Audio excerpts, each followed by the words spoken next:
Flo, c'est quoi Shopify? Excellente question, Alicia. Alors Shopify, qu'est-ce que c'est? Du coup, on pourrait qualifier ça de solution e-commerce, une solution technique pour réaliser des sites marchands. Shopify, c'est une plateforme qu'on appelle une plateforme SaaS, Software as a Service. En d'autres termes, il existe un peu deux types de solutions pour faire un site marchand, un site e-commerce. On va retrouver les solutions open source, donc du code qu'on va pouvoir installer sur son propre serveur, qu'on va pouvoir personnaliser, et les solutions SaaS, qui sont finalement comme des logiciels pour lesquels on va prendre une licence. Et derrière cette licence, l'éditeur va gérer tout ce qui va être hébergement, montée de version, sécurité, et nous, on va pouvoir le paramétrer à notre guise. Mais qui peut l'utiliser?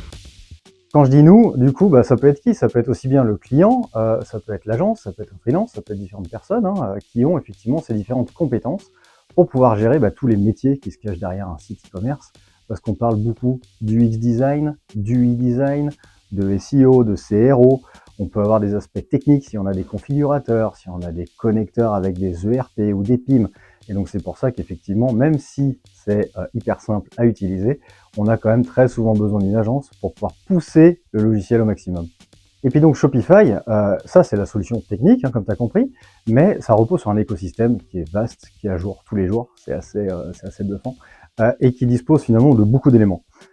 Comme tout site e-commerce, on va parler d'un front et d'un back. Le back, l'arrière-boutique, le front, l'aspect visible de la boutique en ligne, sur lesquels les clients vont arriver et vont ajouter au panier et commander les différents produits. Il y a les templates qui sont donc hyper légers, gratuits, fournis par l'éditeur, qui sont parfaits pour faire du thème custom, du thème sur mesure, parce qu'on va pouvoir donc développer effectivement l'expérience client vraiment qu'on souhaite.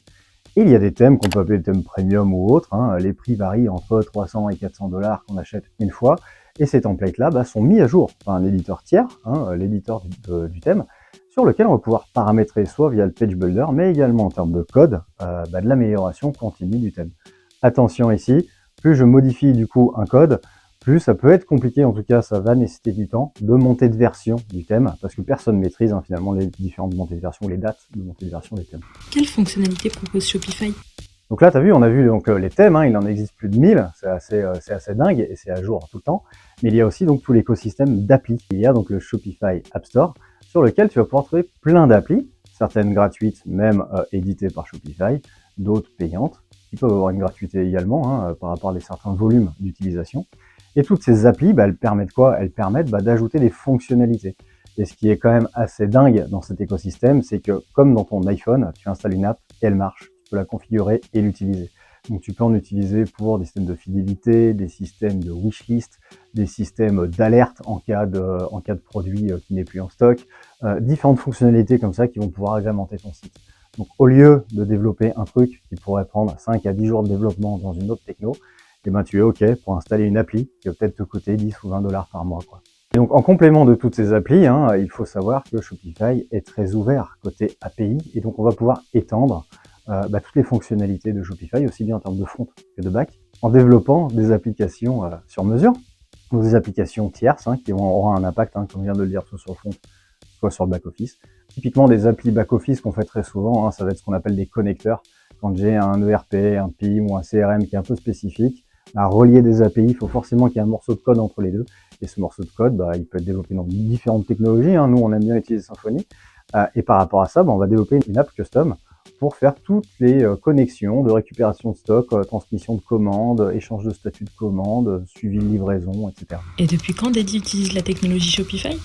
Ah, excellente question. Est-ce que donc Shopify, la première fois qu'on en a fait c'était fin 2018, début 2019. Et effectivement, Shopify n'a plus rien à voir aujourd'hui. Shopify s'est fait connaître sur le marché français par un peu la petite porte, si on appelle ça comme ça, par beaucoup de sites finalement de dropshipping ou alors des sites assez simples à réaliser et fonctionnellement parlant très simples.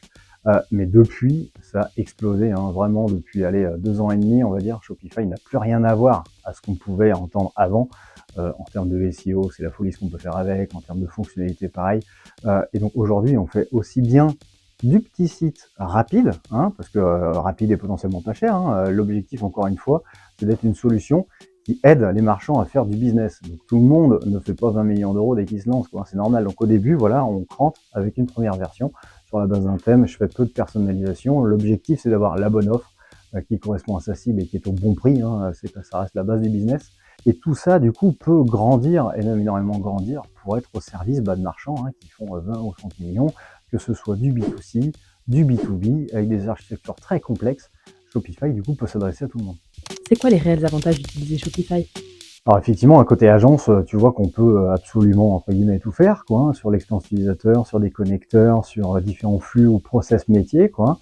Et après, ce qui change aussi drastiquement la donne côté client, c'est l'autonomie, finalement, que cette solution, du coup, leur offre, pour pouvoir modifier aussi directement eux-mêmes des gabarits, potentiellement, de la page d'accueil, de la fiche produit, de pouvoir intervenir dans un socle qui est préparé, effectivement, par Dédi, et dans lequel je vais pouvoir agrémenter des nouveaux champs, des nouveaux contenus.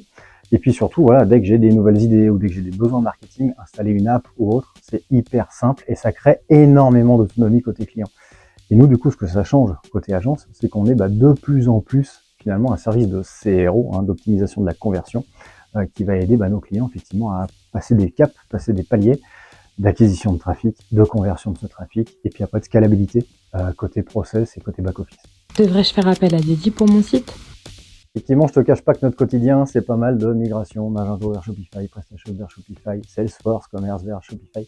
Donc si vous aussi, vous avez un projet à étudier, n'hésitez pas, on est là aussi pour vous donner cette visibilité et donner du concret sur ce qui se cache derrière cet écosystème et la facilité qu'on peut avoir, nous tous, en termes de réflexion justement de futurs projets.